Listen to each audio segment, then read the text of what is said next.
A gravação foi iniciada. Obrigado, Hélio. Bom dia a todos. Hoje, dia 11 de agosto de 2023, 8 horas e 38 minutos. Estamos dando início à sessão de julgamento da 9ª Câmara Julgadora do Tribunal de Impostos e Taxas. Nessa sessão aqui, eu parabenizo a todos os advogados, né? Em razão do dia do advogado, na pessoa da doutora Vanessa presente, e também do doutor Caio, que acabou de entrar, tá? Os parabéns a todos os advogados aí, aos juízes contribuintes, ao doutor Rafael, ao doutor Rodolfo. Para dar início à sessão, eu vou pedir para que todos abram o processo de minha relatoria do Dalina S.A., a IN 4.104.646. É um pedido de retificação de julgado. Nesse caso aqui, o meu voto já estava disponível e eu estou convertendo o julgamento em diligência. Então, assim, só para contextualizar, doutora Vanessa, se a senhora quiser fazer sustentação oral no retorno, eu não estou julgando o mérito nessa oportunidade. A senhora concorda? Tá. Eu vou explicar as razões. Está de acordo? E eu abro para discussão. Caso alguém discorde da realização da diligência, esse processo vai retornar para mim julgar o mérito, e aí, no retorno, eu abro para sustentação oral novamente, tá? Então, o voto, como já havia falado. Então, são 3 acusações, tá? Antes da interposição da defesa, os itens 1 e 2 foram recolhidos e ficou em discussão somente o item 3. O item 3 acreditou-se indevidamente do ICMS, no montante de tanto referente ao ICMS destacado indevidamente nas notas fiscais de entrada por ela emitidas e escrituradas em seu livro registro de entrada, para cobertar operações de devolução de mercadorias efetuadas por pessoa física ou não contribuinte e usuário final, cujas operações não foram comprovadas, conforme disposto no artigo 452 do RICMES. A primeira instância manteve integralmente a acusação, em sede ordinária, com lei da 10ª Câmara Julgadora, converteu o julgamento em diligência. Cumprida a diligência, esta com lei da 9ª Câmara Julgadora decidiu negar provimento ao recurso ordinário, mantendo assim a acusação do item 3. Contra o venerando acórdão, a contribuinte apresentou pedido de retificação de julgado e recurso especial. No pedido de retificação de julgado, argumenta-se erro de fato no acórdão, em razão da não consideração de parte das operações que deveriam ser canceladas, conforme a manifestação da FR, bem como que as DANFs juntadas pelo fisco estão divergentes dos dados que constam das MFE. Nesse caso, o XML contempla informações adicionais que vinculariam o documento de entrada de devolução. Por despacho da presidente desse tribunal, foi deferido o processamento de pedido de retificação julgado e sobrestado a análise do recurso especial. Eis o breve relato dos autos. Passo ao voto. Deixa eu só abrir aqui na edição. Só um minutinho.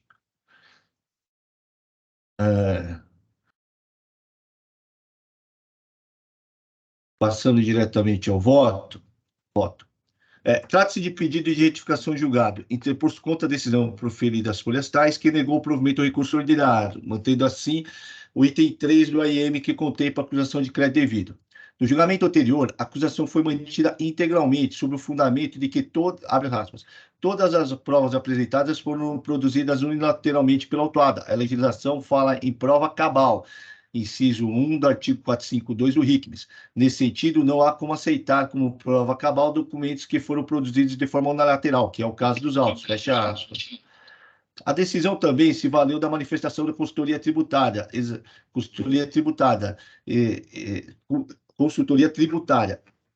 exarada na resposta à consulta tributária 22.079 de 2020, reproduzido no voto às folhas 5.845/5.846.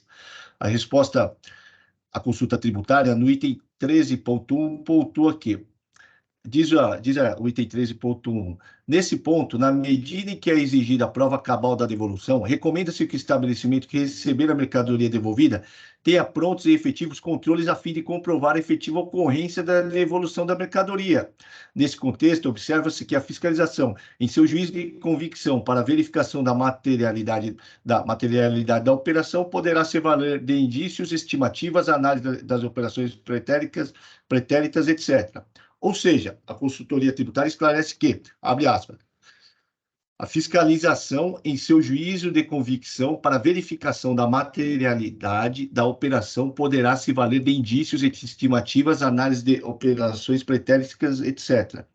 No curso do contexto administrativo, o julgamento foi convertido em diligência. O FR, em manifestação, especificamente as folhas 5626, relatou que, abre aspas, em resumo, numa totalidade de 5.744 documentos, somente 438 possuíam informação exigida, num percentual de 7,62%.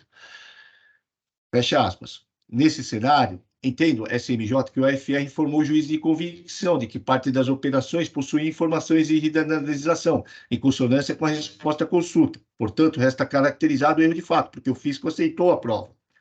Com relação à prova, a recorrente alega que os dados das DANFs utilizadas pelo fisco estão incompletos. Para tanto, cita exemplos no corpo do pedido de retificação de julgado, nos quais demonstra que os XMLs das NFEs contemplam informações suficientes para vincular os créditos às respectivas devoluções. Nesse caso, entendo que o erro apontado só pode ser sanado por meio de diligência ao FR, para esclarecimento a respeito do fato vinculado à prova. Assim, converto o julgamento em diligência para que o FR se manifeste acerca dos argumentos relativos à prova, no sentido de esclarecer se o XML das NFEs, diferentemente das DANFs, contém dados que possibilitem identificar os créditos com as respectivas devoluções. E, se positivo, qual o impacto da redução na exigência fiscal, ou até mesmo seu integral cancelamento, após a DRF e ao contribuinte. Deixa eu só registrar o voto e eu já abro para discussão, tá? Então, deixa eu só contextualizar.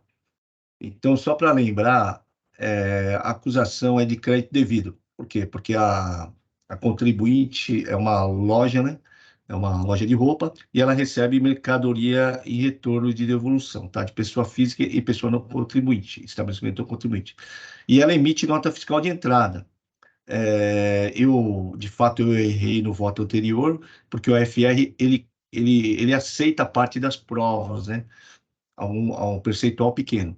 E no pedido de retificação de julgado, alega-se que ele levou em consideração os dados da DANF, mas a XML contém dados que segundo a contribuinte, também seriam suficientes para comprovar a devolução. Por isso eu estou convertendo o julgamento em diligência ao AFR, né? Alguém quer se manifestar, representação fiscal? Fica à vontade. Pois não, doutor Rodolfo. Senhor presidente, seria possível juntar uma manifestação? Aí, na sequência, eu já faço a leitura. Fica à vontade. Obrigado, já solicitei. Ok, concedido. Lembrando aqui, só para contextualizar, eu estou votando pela diligência. Caso algum juiz deseje ser contrário à diligência, o voto retorna para mim, e aí a doutora Vanessa vai poder falar sobre o mérito, tá? O retorno.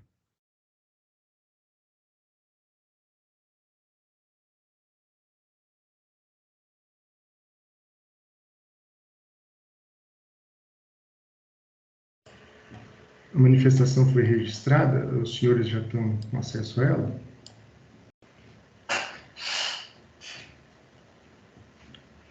Posso passar a leitura? Pode passar a leitura, doutor Rodolfo. Temos acesso. Conforme visto, o presente julgamento por pedido de retificação de julgado interposto pelo autuado, em que pese o bem elaborado voto do ilustre relator, ao qual rendo minhas homenagens, entendemos, salvo melhor juízo, que não restou configurado o alegado erro de fato. Vejamos.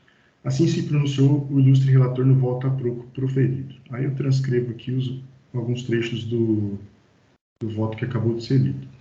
Contudo, vejamos o que constou na decisão unânime, anteriormente proferida pela nona Câmara Julgadora, que negou o provimento a recurso ordinário, a qual foi objeto do presente pedido de retificação de julgado.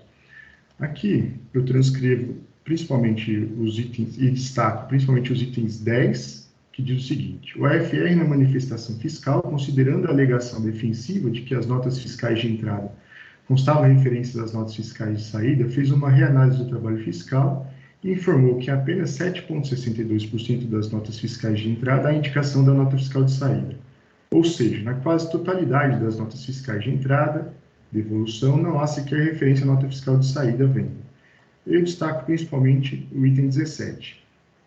Destaco que a referência em parte das notas fiscais de entrada, devolução, das notas fiscais de saída, não supre necessidade de prova cabal da devolução, bem como a apresentação de outros documentos que supostamente conciliam a saída com entradas, pois todos eles foram reproduzidos de forma unilateral e, como dito pelo julgador de primeira instância, a devolução de uma mercadoria é ato bilateral na qual o comprador devolve a mercadoria adquirida para o vendedor ou simplesmente não a recebe. Em ambos os casos, a lei demanda uma comprovação do fato.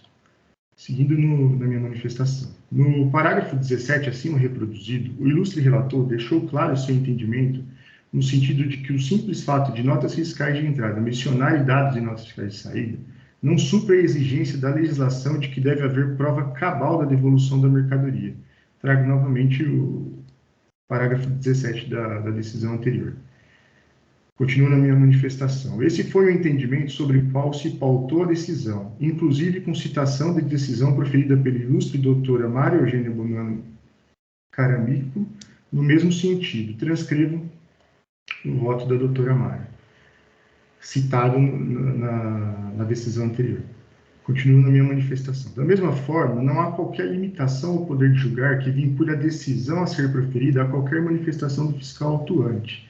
Assim, se porventura para o fiscal atuante bastaria a menção na nota fiscal de entrada dos dados da nota fiscal de saída, a decisão proferida deixou claro não ser esse o seu entendimento. Também não há que se falar que supostas inconsistências entre as DANFs analisadas pelo fiscal atuante e os XMLs das NFEs configuraria erro de fato, sobretudo porque, primeiramente, se trata de reanálise de prova documental e não em qualquer erro de fato na decisão proferida. Como se não bastasse isso, tais inconsistências, no máximo, poderiam alterar o percentual das notas fiscais de entrada que mencionam os dados de nota fiscal de saída, o que em nada alteraria a decisão proferida, pois, nos termos da referida decisão, essa simples menção não supre a necessidade de prova cabal da devolução. Tomando emprestado o conceito delineado no parágrafo 1º do artigo 966 do Código de Processo Civil, o erro de fato deve ser compreendido como um equívoco de apreciação consubstanciado em falta de percepção dos sentidos, de tal sorte que o julgador supõe a existência de um fato inexistente ou a inexistência de um fato efetivamente existente, como segue. Transcrevo o artigo 966, parágrafo 1º do CPC. Conforme visto acima, a decisão anteriormente proferida não admitiu fato inexistente, nem considerou inexistente fato efetivamente ocorrido.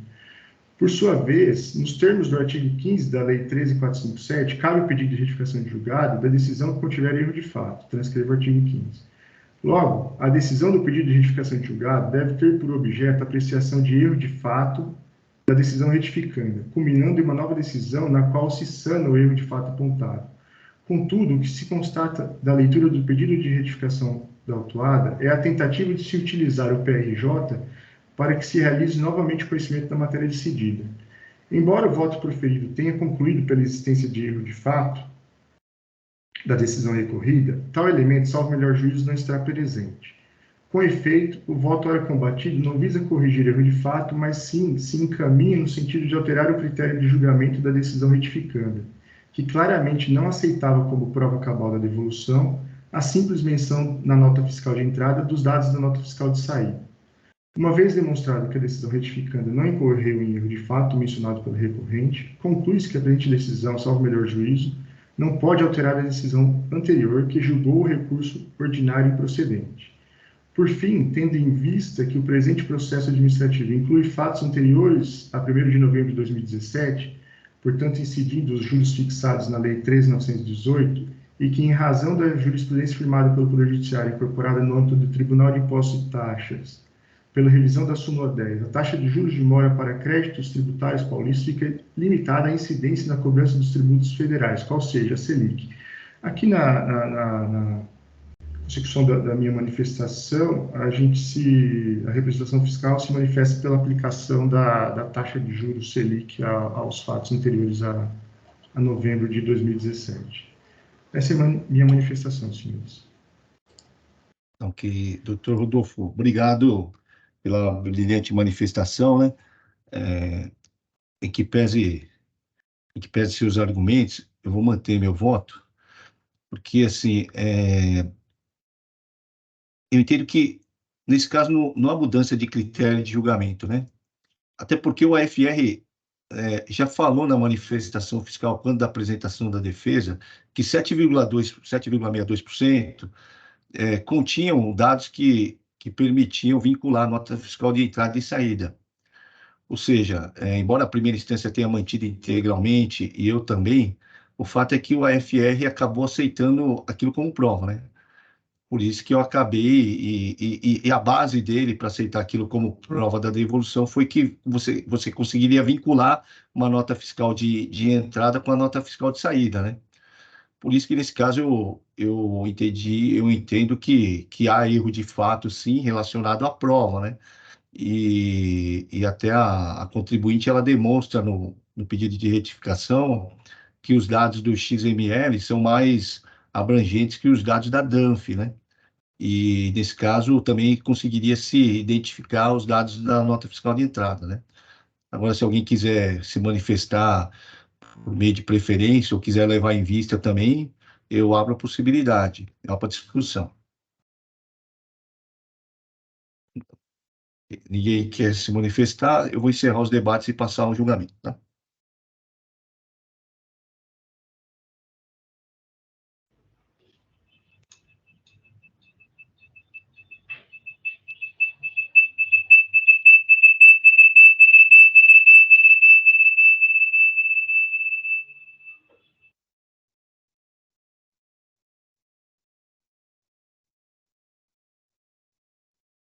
Acho que o passarinho não era meu, não, hein? Tá aqui, ó. Começou a apitar, acho que todo mundo tem um probleminha aqui no microfone.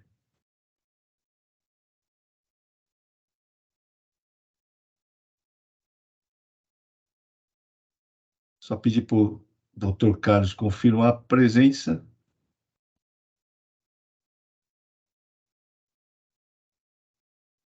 Desculpe, presidente, estou tendo problema aqui um pouquinho, mas já estou me ajustando aqui Já.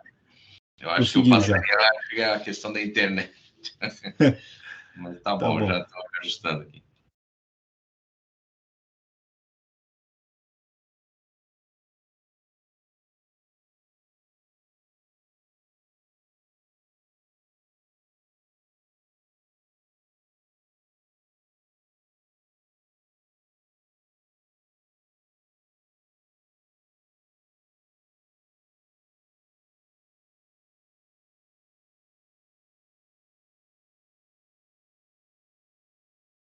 Doutora Vanessa, decisão unânime, tá? Pela conversão de julgamento e diligência. No retorno, eu abro para sustentação oral, tá? Se ela quiser continuar, fica à vontade. Quiser sair também, fica à vontade. Perfeito, muito obrigada. Bom dia a todos e feliz dia dos advogados, para os advogados. Obrigado, tudo de bom. Obrigada, tchau, tchau. Dando sequência ao julgamento do AIM 450.417, Momenta Farmacêutica Limitada, Dr. Carlos Henrique é o relator. Está para fazer sustentação oral, o Dr. Caio César Morato. Fica à vontade, Dr. Carlos Henrique.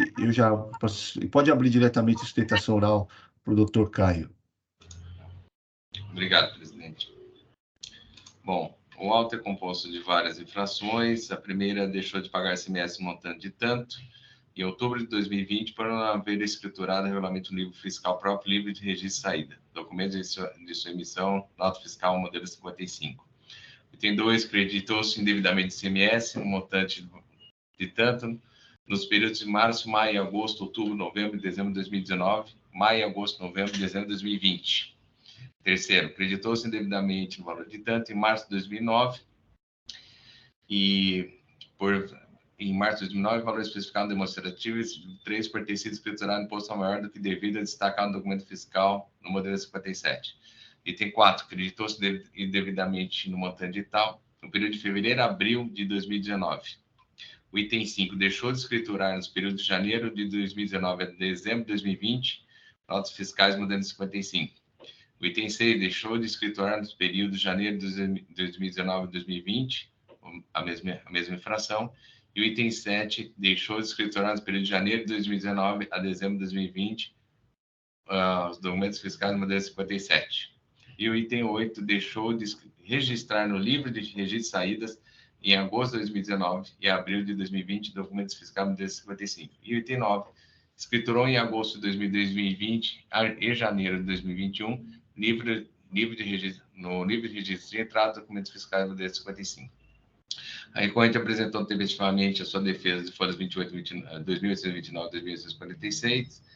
O prazo para a decisão de primeira instância julgou procedente o auto de infração, mantendo o crédito tributário e as penalidades aplicadas. A recorrente apresentou recurso ordinário. O pedido, a representação apresentou parecer de folhas tais, impugnando pelo não provimento de recurso, vieram concursos, e esse é o relatório, presidente. Obrigado, doutor Carlos. Doutor Caio, fica à vontade. Bom dia a todos, muito obrigado. Bom dia, doutor Silvio. Bom dia, doutor Carlos. E aos demais aqui presentes. Começo aqui meu pequeno tempo aqui, dando parabéns a todos aqui. Hoje, além do Dia do Advogado, é relembrado a fundação do primeiro curso de Direito no Brasil.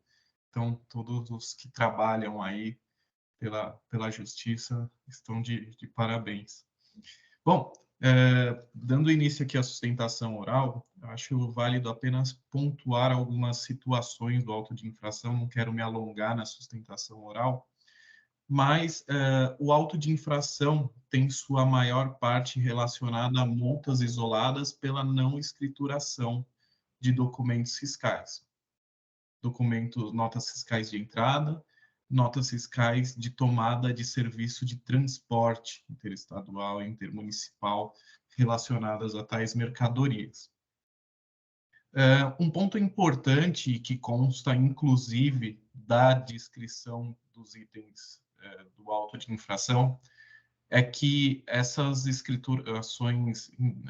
não escriturações foram sanadas antes mesmo da análise. Houve, sim, uma escrituração extemporânea, mas por falhas mecânicas e sistemas, mas o contribuinte se cuidou para realizar as devidas retificações.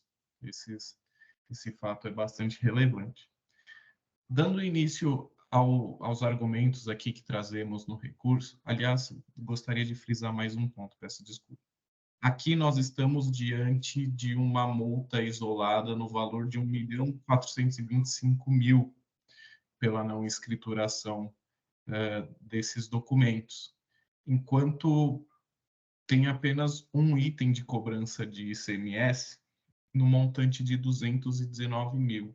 Então, nós vemos a discrepância da multa isolada em relação à cobrança do ICMS, lembrando que todas as divergências relacionadas à escrituração foram sanadas pelo contribuinte. Então, retomando aqui os argumentos de defesa, o primeiro ponto que nós gostaríamos de ressaltar é a nulidade completa do auto de infração, e que, inclusive, foi recentemente reconhecida em auto de infração também de titularidade desse contribuinte, a Momenta Farmacêutica, em julgamento realizado em fevereiro deste ano, e que tem o mesmo fundamento, a não submissão do julgamento do auto de infração ao controle de qualidade, que até poucos dias atrás estava previsto na portaria 115 de 2014, portaria CAT, e agora passou a estar regido pela portaria CAT também 51 de 2023, que aperfeiçoa a sistemática. E dentro dessa portaria, a gente lembra, inclusive, a possibilidade de dispensa pela não autuação, quando verificado que não houve dolo, fraude ou simulação, que não houve nenhum ardil do contribuinte em lesar o fisco, que foi nitidamente o que aconteceu no presente caso, em que a maioria dos casos foram devidamente escriturados depois de um certo tempo, mas com o devido cuidado do contribuinte, principalmente em não lesar o fisco, uma vez que a maior parte dessas, ou todas aqui em que nós pedimos a aplicação da relevação da multa, não representou qualquer prejuízo, não representou o não pagamento do ICMS. por esse motivo, nós pedimos a aplicação da nulidade aí do auto de infração, porque certamente, passando pelo controle de qualidade previsto na portaria, ele teria sido anulado, inclusive, no nosso recurso, nós trazemos precedentes sobre o tema. Na hipótese de não ser acolhida esse argumento de nulidade, nós pedimos a relevação da multa. Acho que é um tema bastante conhecido aqui no tribunal, e não vou me alongar, pela aplicação do artigo 527-A. O cliente aqui, o contribuinte aqui tem bons precedentes, tem uma situação de conformidade de primeiro nível, realiza automaticamente, por esponte própria, a retificação, a revisão e auditoria de suas obrigações com regularidade, realizando, quando necessário, recolhimentos complementares. Em nenhum momento o auto de infração imputa qualquer situação de dolo, de fraude, né, em relação ao Estado. Então, considerando toda a situação aqui, principalmente uma indústria farmacêutica que produz em larga quantidade medicamentos genéricos com redução de custo para a população, seja aplicada a relevação da multa aqui. São esses os pontos que eu queria trazer e agradeço pela atenção. Obrigado, doutor Caio. Fica à vontade, doutor Carlos.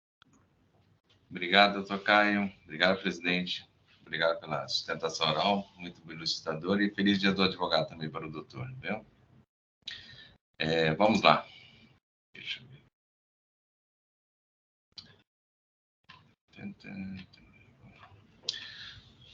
Primeiramente, deixa eu ver aqui, ok, que eu estou com os problemas. Primeiramente, eu faço a preliminar de nulidade, tendo em vista que a Portaria CAT 115/2014 somente estabelece um mecanismo de controle dos serviços fiscais de caráter interno, e não uma condição de validade para a lavratura do auto de infração.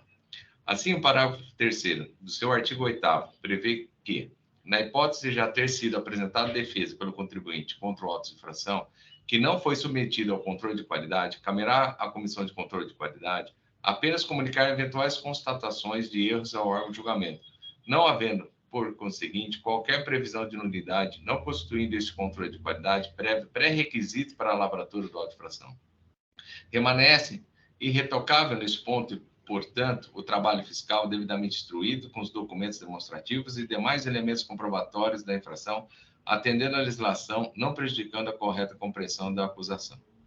No mérito, a recorrente não carreou para os autos prova do não cometimento das infrações, limitando-se a pleitear a redução das penalidades impostas nos itens 5 a 9, com fundamento no artigo 527-A, e a limitação dos juros com a base na Selic, com fundamento da súmula 10 do Segredo Tribunal de Impostos e Taxas.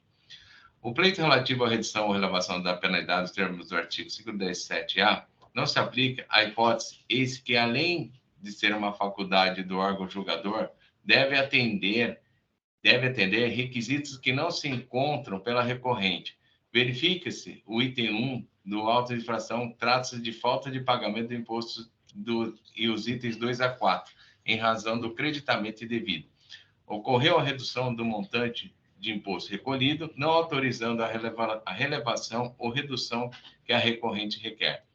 As infrações dos itens 5 a 9, relativas à falta de escrituração de documentos fiscais ou escrituração em duplicidade, acarreta, como destacado pela fiscalização, prejuízos ao controle fiscal sobre as operações, sendo feitas de normas reiteradas durante diversas referências.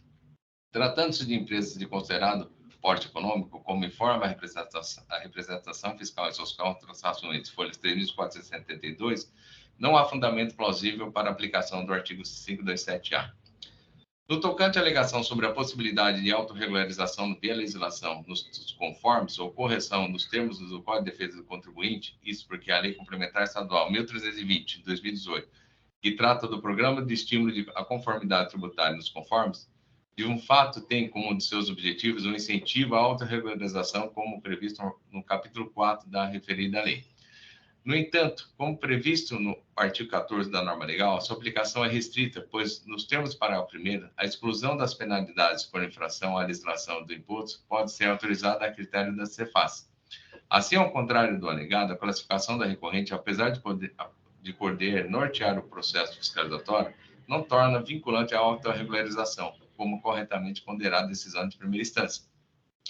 Como também bem colocado a decisão de primeira instância, o artigo 534 do RICMS determina que a autoridade fiscal que encontrar irregularidades que configurem a infração à legislação tributária deverá levar ao ato de infração para o lançamento do imposto devido e aplicações das penalidades cabíveis, não havendo previsão legal para que o auditor fiscal, por decisão própria, conceda benefício da autorregularização nas ações fiscais determinadas em ordem de serviços emitidos fora de programa dos conformes.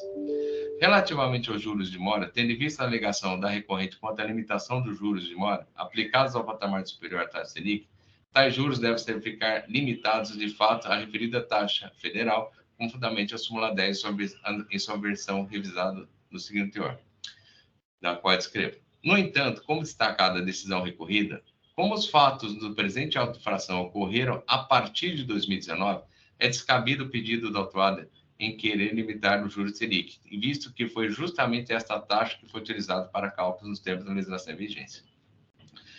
Antes exposto, decido por conhecer o recurso ordinário e negar provimento ao recurso, mantendo integralmente a decisão proferida em primeira instância, que julgou parcialmente procedente a auto-infração e multa, apenas para limitar os juros de mora à taxa Selic nos termos da súmula 10 desse egresso tribunal. É assim como eu voto, presidente.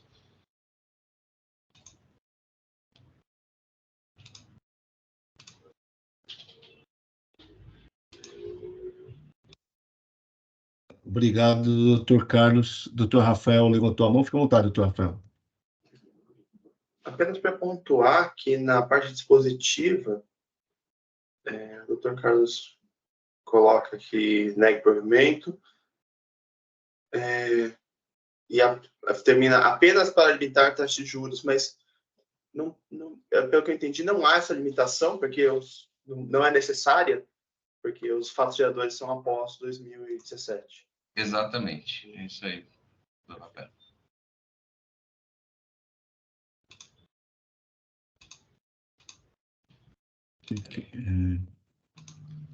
Deixa eu ver aqui. Doutor Rafael, você acha que não há, então, não é... Eu mencionei só porque eu contribuí... É que a primeira instância não manteve parcialmente o AIM, manteve integralmente o AIM. Ah, sim, entendi. A sua parte, só vou tirar a primeira que jogou, entendi, que jogou integralmente o AO, entendi. Então, eu só vou mudar a minha parte dispositiva aqui, então.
Já registrei, presidente. Obrigado, doutor Rafael.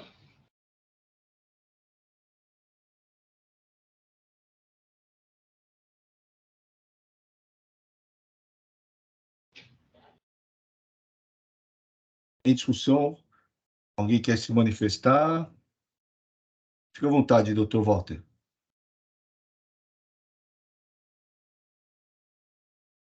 Está com o microfone fechado. Sim, presidente, agora consegui. Presidente, eu só estou preocupado, assim, queria perguntar para o doutor Carlos, Eu vi que no demonstrativo tem vários itens ali com só aplicação de multa, Exato. 10%, inclusive, sobre o valor, né? E aí eu não sei se ficou claro para mim, doutor Carlos, se a aplicação do artigo 527-A, bom, foi requerida pela recorrente, né? E o doutor tá negando a análise, por exemplo, a aplicação, na verdade, né? Mas, assim, nós temos aqui o costume de aplicar, às vezes, até 50% do valor de redução, né? Porque, assim, é independente que tenha um item haja cobrança de tributo, naqueles outros itens que não tenha a cobrança de imposto, aí a gente tem aplicado, né? Então, fico um pouco de dúvida, assim, porque a gente já julgou diferente, o próprio presidente também é muito sensível para essa questão, também concede, a gente não abaixa mais de 50%, né? Então, só para indagar. Eu pensei muito na realidade, né? E realmente nós temos votado nesse sentido também, né? Houve a questão nos itens 5 a 9 que ele está falando da questão lá, né? Da questão do descumprimento. Houve a questão dos outros itens do pagamento de imposto, por isso que eu acabei votando nesse sentido, né? Mas realmente na realidade, você tem razão que a gente tem votado nesse sentido, né? E também, doutor Carlos, se ele tem uma posição favorável nos conformes, né? Então, significa que há também um bom contribuinte, tem essa questão também subjetiva, né? E caso o doutor mantenha, eu vou pedir permissão para o presidente, pedir uma vista rápida aí para a gente liberar ainda nesse ano, né? Porque é fim de mandato, para não ficar parado, né? Mas Vamos, como bem colocado, doutor Walter, vamos manter um entendimento da Câmara, né? Eu acho que é até uma questão mais uniforme, né? Na realidade, vamos colocar o processo, devolva para mim, então, por gentileza, e eu vou fazer também não sei se é o entendimento do presidente, do doutor Rafael, né? Tudo bem. Não se concordo. for possível, logicamente, né, presidente? Tá. Eu retorno, só chamar a atenção, que ele pede a redução do 5 ao 9, né? Mas a redução só dá no 5 ao 8, tá? Porque o 9 está em 70 UFESPs, é o limite, tá? Então o 9 você pode relevar, mas não dá para reduzir, tá bom? Só para anotar, o 9 dá para relevar, mas não dá para reduzir. O do 5 ao 8 dá para reduzir, tá? Eu também dei uma olhada aqui, o contribuinte não tem. Eu puxei pelo EPAT, ele tem 4 autos de infração, né? Um foi cancelado em julgamento voluntário, tá? Os outros 2 estão em discussão. Então, sim, não pesa contra ele grandes antecedentes de abonadores. Doutor Rafael, fica à vontade. Só uma questão que eu queria pontuar, a ponderação do Dr. Carlos nesse retorno aí.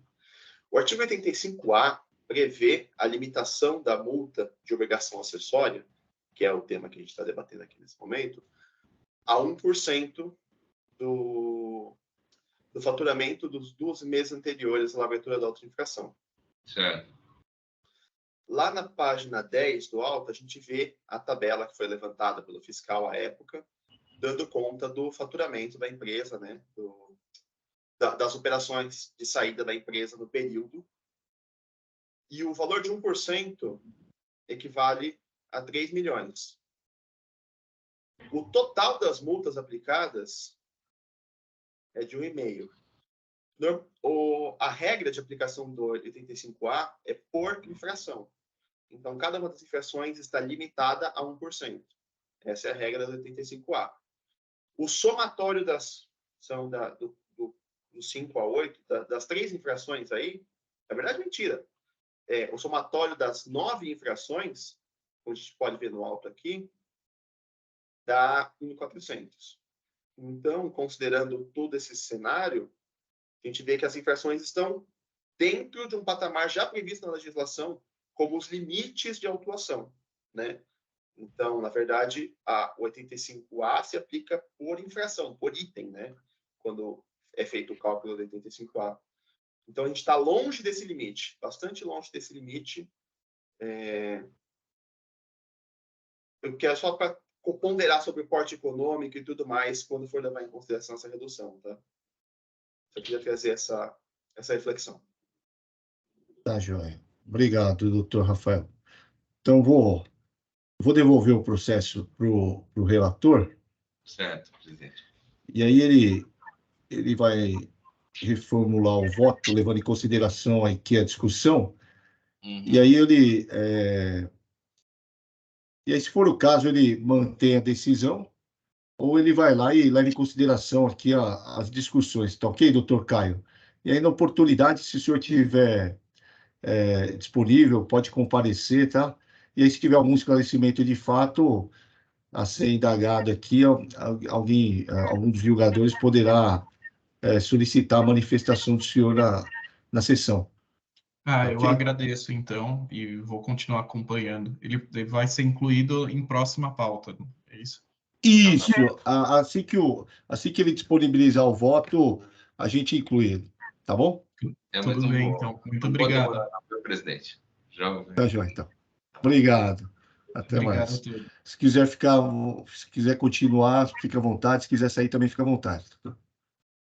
Muito obrigado. Vou seguir acompanhando aqui. Obrigado. Vou passar o processo da Arlo, processo de minha relatoria. O voto já está disponível também. A IM 4147158.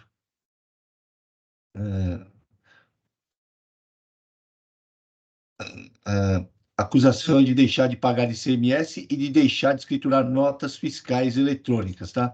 Vou passar a leitura diretamente do voto. Trata-se de recurso de ofício e ordinário interposto contra a decisão proferida pela Unidade de Julgamento de Santos, que manteve parcialmente as acusações, pois acolheu a tese decadencial com fundamento no artigo 150, parágrafo 4 CTN, e limitou os juros de mora que incidem no cálculo da IM a taxa Selic. Inicialmente, observo que no recurso ordinário, especificamente as folhas 1808/1811, pugna-se pela nulidade da decisão de primeira instância, por não enfrentamento de questões ventiladas na defesa. Alega-se que a decisão não se pronunciou acerca do argumento em relação ao item 1 de existência de cobrança, de cobrança de ICMS a partir de notas fiscais que não tiveram ICMS destacado. Sem razão, a matéria foi ventilada no pedido de retificação julgado interposto pela contribuinte contra a decisão de primeira instância. O delegado tributário de julgamento, ao indeferir o processamento do pedido de retificação de julgado, informa expressamente que as notas fiscais apontadas não estão relacionadas à acusação do item 1, com exceção da nota fiscal 44.430, que está relacionada à acusação, porém a mesma contém destaque de imposto. Vejamos. Transcrevo parte do despacho que indeferiu o pedido de retificação de julgado e continuo no meu voto. Assim, com relação à matéria, não padece de nulidade a decisão recorrida. Argumenta-se ainda, em relação ao item 1, falta de enfrentamento da tese defensiva de que, abre aspas, a multa aplicada no inciso residual não é adequada diante da existência de capitulações específicas com multas menores e nada do que foi dito foi julgado. Fecha aspas. Na defesa, observe que a tese defensiva foi ventilada, especificamente as folhas 1714/1716. Também observe que a tese consta do relatório da decisão de primeira instância. No entanto, verifica-se de fato que a tese não foi enfrentada na decisão de primeira instância, portanto, a preliminar deve ser acolhida. Com relação ao item 2, em preliminar, alega-se nulidade da decisão recorrida nos seguintes termos. Diz o recurso. No tocante ao item 2, foi colocado que não há prova das acusações, quer em razão dos fatos acusados não se amoldarem ao artigo 22 da Lei 3457/09, quer por não haver nenhuma nota a título de amostragem, quer pelos demonstratíveis terem cortado as chaves de acesso. Também foi demonstrado que está sendo desconsiderada a redução da multa prevista pelo parágrafo 2º do artigo 85 da Lei 6374 em parte das operações, e foi pedida a redução ou relevação das multas dos termos do artigo 92 da Lei 6374, e absolutamente nenhum desses argumentos foi analisado. Continuo no meu voto. Da análise da decisão recorrida, verifico que não há fundamento que afaste o pedido de redução / relevação da multa do item 2, de acordo com o 527-A do RICMES, embora a matéria tenha sido ventilada. Também a decisão recorrida não se pronuncia acerca da alegação de existência de operações sem incidência do imposto, que atrairia a redução da multa prevista pelo parágrafo 2º do artigo 85 da Lei 6374, matéria ventilada na defesa. Nesse contexto, entendo que a preliminar de nulidade da decisão recorrida deve ser acolhida e os autos devem retornar à primeira instância para novo julgamento, com a devida análise das matérias trazidas na defesa, sob pena de supressão de instância. Com relação ao recurso de ofício, pondero que resta prejudicada a sua análise, tendo em vista o acolhimento da preliminar do recurso ordinário de nulidade de decisão de primeira instância. Antes posto, considerando as provas dos autos, conheço do recurso ordinário e acolho a preliminar de nulidade da decisão de primeira instância. É como voto, senhores. Eu vou registrar o voto e eu já abro para discussão.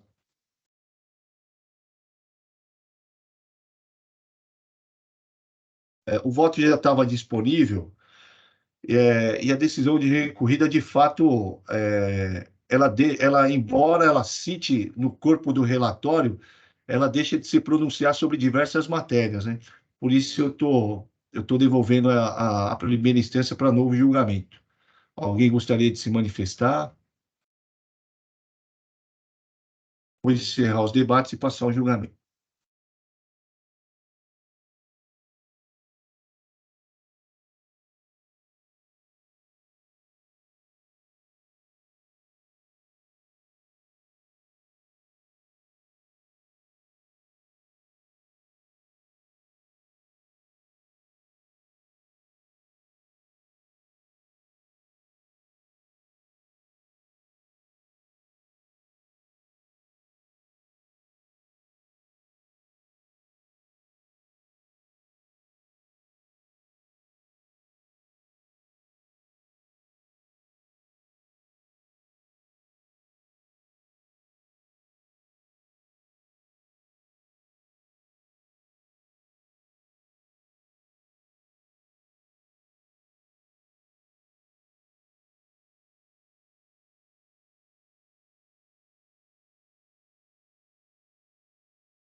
Encerrado o julgamento da IM 4.147.158, Arlo do Brasil, Indústria e Comércio Limitada, decisão unânime pelo retorno dos autos à primeira instância.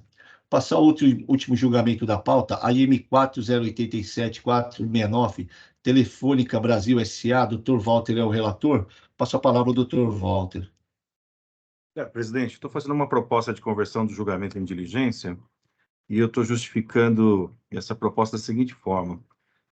Trata-se de retorno da Colenda Câmara Superior, Folhas Tais, que conheceu e deu provimento ao recurso especial da Fazenda Pública para anular parcialmente o acordo da 7ª Câmara Julgadora, por entender que a consunção integral aplicada ao item 2, em relação ao item 1 do auto de infração, ocorreu de forma extra et ultra petita, vez que a recorrente não requereu a aplicação total do fenômeno jurídico da absorção da infração meio, falta de escrituração, pela infração principal, falta de pagamento de tributo. Eu transcrevo o trecho da decisão da superior, onde determina aqui no final que seja produzida nova decisão em relação ao item 2 do auto de infração. Na última diligência, agora requerida pela douta representação fiscal, o agente fiscal de renda deveria, em colaboração, manifestar-se sobre os documentos apresentados pela recorrente, bem como sobre a regularidade do crédito tributário lançado no auto de infração. Esclareça-se que os documentos juntados pela recorrente, segundo o seu entendimento, a comparação realizada comprovou que parte das operações constantes no item 1 também constaria no item 2 do mesmo auto de infração, apresentando, por conseguinte, planilha com os apontamentos, a princípio em duplicidade, e outra planilha, agora relativa ao trabalho fiscal, denominado demonstrativo 2, falta de escrituração, apuração, totalizando 130 milhões. Essa é a parte da recorrente. No parecer apresentado pelo agente fiscal de renda, foram apresentados longos argumentos sobre a inaplicabilidade do princípio da consunção, concluindo pela manutenção do lançamento do item 2 do auto de infração, embora tenha excluído o demonstrativo 2, todas as 306 operações constantes no demonstrativo 1. Para tanto, o agente fiscal de renda apresentou o novo demonstrativo 2, pós-diligência, folhas tais. Contudo, com um total de operações de R$ 280 milhões, que é mais do que o dobro do valor trazido em planilha pela recorrente. Considerando que o demonstrativo 2 se refere à aplicação de multas sobre as operações não escrituradas no livro de apuração, que servirá de suporte para a retificação demonstrativa de débito fiscal quadro 1 do auto de infração, há necessidade de esclarecimentos adicionais por parte do agente fiscal de renda sobre a diferença de valor entre aquele apresentado pela recorrente, 130 milhões, e outro apresentado pela diligência, 280 milhões, para que não se alegue nulidade do lançamento por erro da base de cálculo da multa do item 2, até porque a determinação da diligência para manifestação sobre a regularidade do crédito tributário, no meu entender, não exclui análise da base de cálculo do item 2.2. Dessa forma, converta o julgamento em diligência para que o agente fiscal de renda se manifeste sobre 1. A diferença mencionada nos demonstrativos, bem como 2. Esclareça sobre qual valor será utilizado para o cálculo do item 2 do auto de infração. Na sequência, a recorrente para manifestação após o retorno da diligência e a representação fiscal para o seu parecer final, devendo os autos retornar ao tribunal para julgamento com base na decisão proferida pela colenda da Câmara Superior. Presidente, isso aqui é um pouco confuso, esse processo, porque ele vai e vem, tem diligências, e realmente, para eu chegar a essa conclusão, demorou bastante. Então, eu peço desculpas. Para mim, no final, a divergência ficou entre a manifestação da recorrente, determinada por diligência. Depois, a representação pede para o agente fiscal se manifestar sobre documentos e a planilha que foi juntada. Na verdade, os documentos são as planilhas, né? Ou a planilha da recorrente.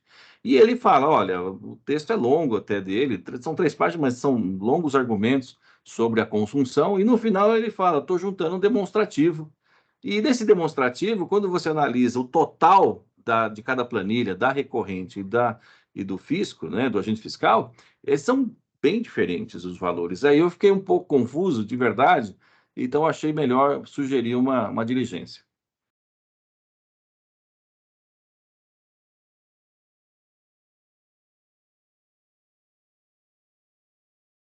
Doutor Rafael, fique à vontade.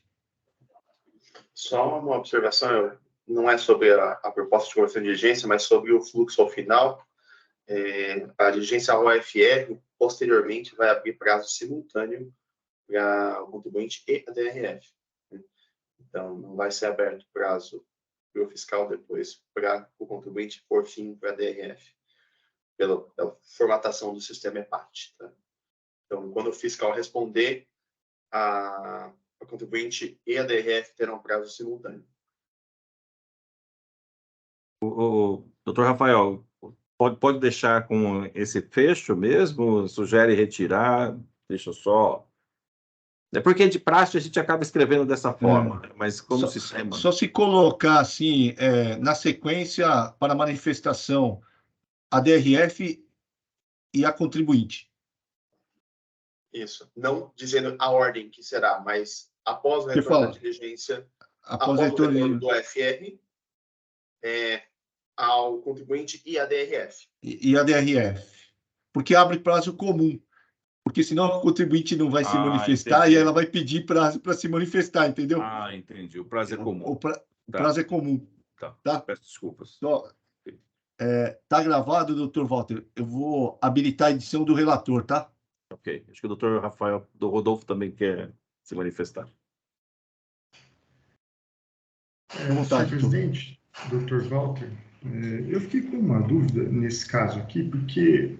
De fato, no parágrafo 19, né, da resposta à diligência que a DRF promoveu, o fiscal atuante ele está dizendo, né, em que pese a discordância deste AFR na aplicação do princípio da consunção, elaboramos o demonstrativo 2, o qual intitulamos demonstrativo 2 pós-diligência, que segue em anexo. Nesse demonstrativo, foram excluídas todas as 306 operações constantes do demonstrativo 1, ou seja, aquelas que tiveram imposto cobrado acompanhado de juros e multa pela falta do seu recolhimento em guia especial.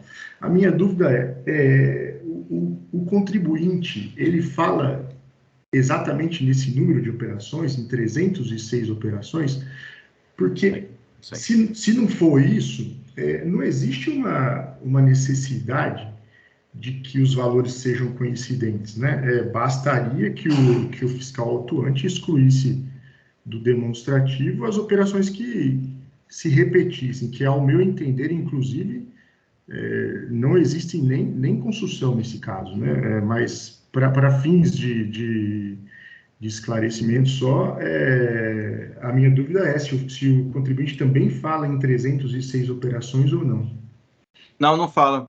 Na verdade, ele apresenta uma planilha, são duas planilhas, tanto que eu menciono quais são as folhas. É uma planilha como se fosse em duplicidade, e depois uma outra planilha maior, como se fosse o demonstrativo, aí eu tive a cautela de verificar que é o demonstrativo do fisco, né? E ali fala das operações, ele não chega a questão de multa, atualização, fala de operações. De verdade, é um pouco bem confuso mesmo essa parte, mas os 306 é porque ele deve ter feito a contagem da primeira planilha da manifestação da recorrente, tá? Porque, assim, salvo o melhor juízo, no meu entender, não é necessário que haja uma coincidência de valores, né? Basta que o fiscal atuante atenda à diligência no sentido de falar, olha, ainda que eu não concorde com a construção, eu estou retirando do item 2 todas as operações que constavam no item 1 e que serviram de base também para o item 2. Então, ao meu entender, se alguém teria que demonstrar alguma inconsistência aqui, seria o contribuinte num possível recurso especial lá na frente, dizendo, olha, aplicou-se a consunção, se for o caso, que eu não concordo, só que ainda existem notas fiscais que foram consideradas no item 1 que estão no item 2. Mas é só uma observação. Se, porventura, o contribuinte tivesse mencionado esse mesmo número de operações, né, aí eu até acredito que, olha, mencionou o mesmo número de operações, mas os valores estão contradizentes, né, estão diferentes. Mas, como não é o caso, e o fiscal está dizendo que atendeu a diligência, eu fico em dúvida se seria necessário uma nova diligência, às vezes, para o fiscal apenas pontuar que ele já fez o trabalho. Sabe por que eu cheguei a essa conclusão, doutor Rafael? Porque, assim, quando fala manifestar sobre a validade do lançamento do crédito tributário, isso não é a validade só jurídica, né? É a validade do crédito como um todo, inclusive a base de cálculo, eu coloco isso no voto, né? Então, quando você apresenta uma planilha de 130, com os mesmos parâmetros, numa outra com 280, e eu olhei, não era questão de multa, juros e tal, é questão de diferenças, eu falei, olha, eu sinceramente nem me sentiria confortável em olhar a planilha, fazer os cálculos, porque para mim ela é complexa, né? Mas assim, para não chegar, porque ele tem mais, com certeza tem mais elementos do que a gente para poder fazer as ferramentas, a planilha aberta, né, os cálculos e tal. A gente olha ali visualmente, vê um número e fala, bom, como existe uma divergência entre uma e a outra, e se fosse uma planilha da recorrente, até eu concordaria. Aí é um problema da recorrente com um número e o fisco com outro. Não se manifestou, tá tudo bem, mas não, é a planilha do fisco, demonstrativo 2, que é o suporte ao auto de infração, e depois uma nova planilha. Aí não dá para entender se houve uma majoração da planilha. Quando eu excluo alguma coisa, entende-se que vai diminuir a planilha, né? E ali não, foi o dobro. Então, realmente, é uma questão de cautela, obviamente, mas atendendo o que foi determinado até pela diligência do DRF. Tá? E foi por isso que eu manifestei desse sentido. Então, não é uma situação assim, mas caberia a recorrente. Não, é que a recorrente, junto à planilha do agente fiscal de renda, e o próprio fiscal de renda depois apresenta a planilha após diligência, mas pelo dobro. Aí ficou um pouquinho confuso mesmo. Só uma pontuação claro. breve. Assim, a planilha a inicial, né, o objeto que serviu para a constituição do crédito item 2, ela aponta como valor final 330.385.000, né? E a planilha pós-diligência, 280.040.000. Então, houve uma redução, né? De fato. Mas como ele tem que se manifestar sobre a planilha da manifestação da recorrente, isso foi um pedido também, porque essa segunda diligência, essa última diligência, perdão, ela se refere a uma diligência para o contribuinte. Aí o contribuinte vem com uma planilha de exclusão de notas e uma planilha que é o anexo 2 do fisco e com anotações em amarelo. Aí vem o fisco, olha, desculpa, a diligência se manifesta sobre esses documentos. Aí ele vem com uma manifestação, ele fala sobre a consunção, que aí, mesmo que a gente está analisando o mérito também, acho que concordo, porque a decisão da superior meio que já induz qual que vai ser o resultado. A questão ali mesmo é que surgiram diligências para excluir, não exclui, é parcial, não é parcial, então vieram as planilhas. Como houve a manifestação da recorrente e aí foi determinada a manifestação sobre os documentos, ele tem que se manifestar não só sobre a questão da construção, mas também sobre a planilha que foi juntada. Os documentos é o conjunto como um todo. Foi essa a lógica que eu adotei para a conversão da diligência. Tá certo.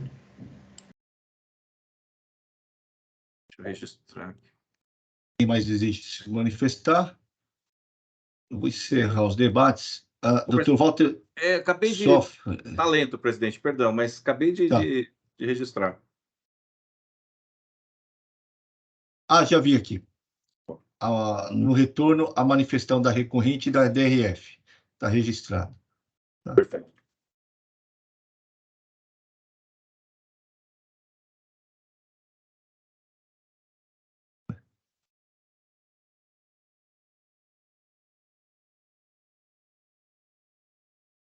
Aqui para mim está travado ainda, presidente. Ele tá aguardando o voto do relator mesmo. Está travado.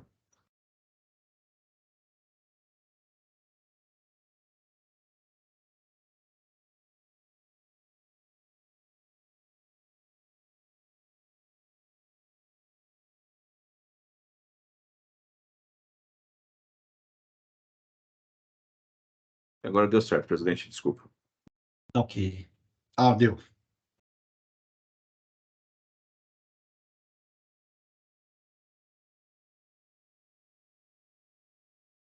Verificando o quórum.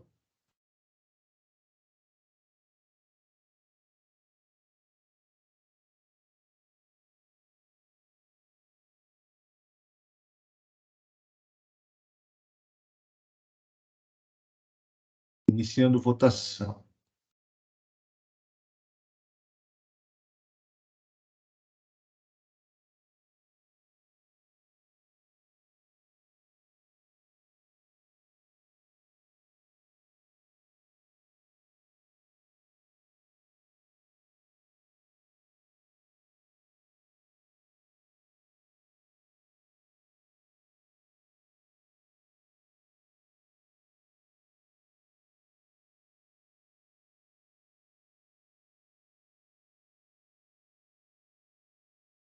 A IM 4087469, Telefônica Brasil, julgamento convertido em diligência nos termos do voto do relator. Com o julgamento desse processo, eu encerro a sessão de julgamento. Peço a todos que aguardem o encerramento da gravação e transmissão. Tenham todos um ótimo dia e um excelente final de semana.